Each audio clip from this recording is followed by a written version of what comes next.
sadaka yangu inampendeza au inamchukiza Mungu?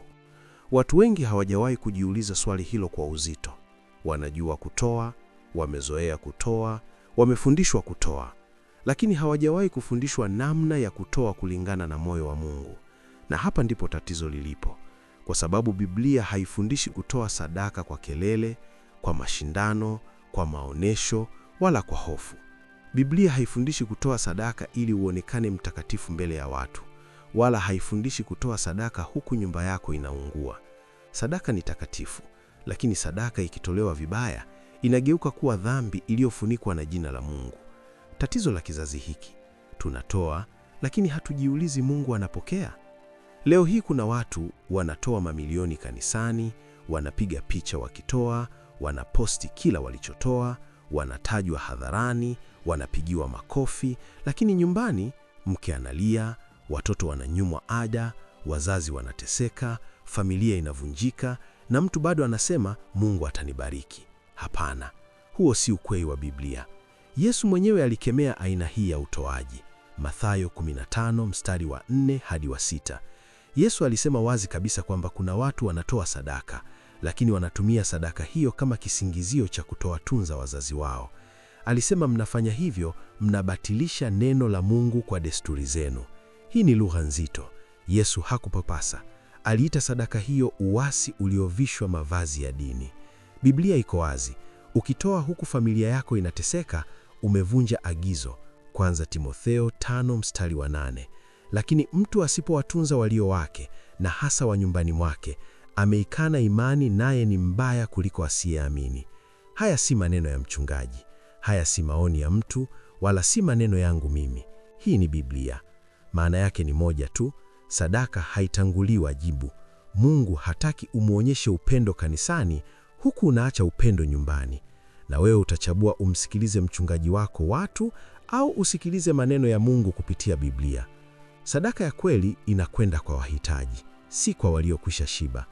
Biblia inaweka wazi sana kundi la watu ambao sadaka yao inagusa moyo wa Mungu. Yakobo 1:27. Dini iliyo safi mbele za Mungu ni hii: kuwajali yatima na wajane katika dhiki zao. Mithali 19 mstari wa 17. Amhurumiaye maskini humkopesha Bwana. Yesaya 58 mstari wa 6 hadi wa 7. Je, kufunga ninakokupenda si kuwafungua waliofungwa, kuwapa chakula wenye njaa, kuwaleta maskini nyumbani mwako? Hakusema wapatie walio na magari makubwa, wapatie waliokwisha jitosheleza, wapatie wanaoishi maisha makubwa kukuliko. Sadaka ya Biblia inawatafita waliopungukiwa, si waliotukuka. Sadaka inaweza kuwa mkate, ada, nguo au uwepo. Sadaka si lazima iwe bahasha kanisani.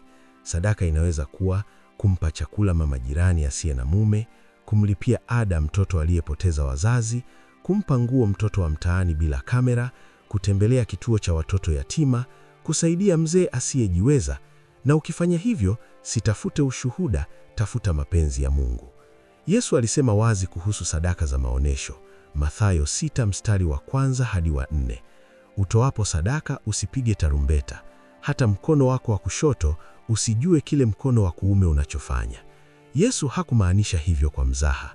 Alimaanisha ukishatoa kwa ajili ya macho ya watu, jua Mungu hafungwi na sadaka hiyo. Sadaka ikishatangazwa, ikishapigwa picha, ikishapostiwa, tayari umeshapata thawabu yako ambayo ni makofi na sifa kutoka kwa watu na sio Mungu wako.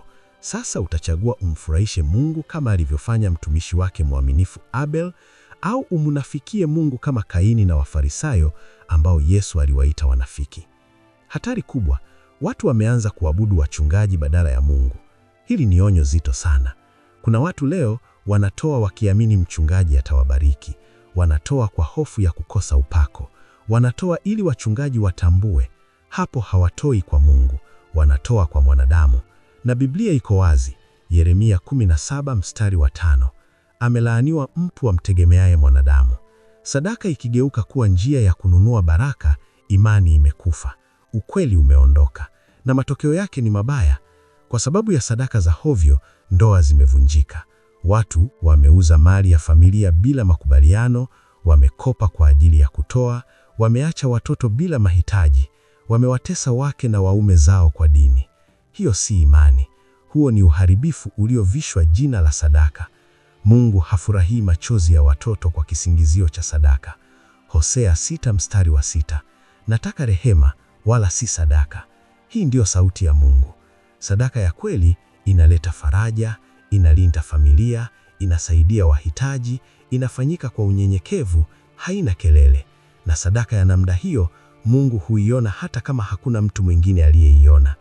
Si kila sadaka inapokelewa, lakini kila sadaka inayotolewa kwa haki, kwa upendo, kwa unyenyekevu huacha harufu nzuri mbele za Mungu. Chagua sadaka inayobariki, sio sadaka inayohukumu. Subscribe na kisha like ili kujifunza neno bila kupapasa. Ubarikiwe sana.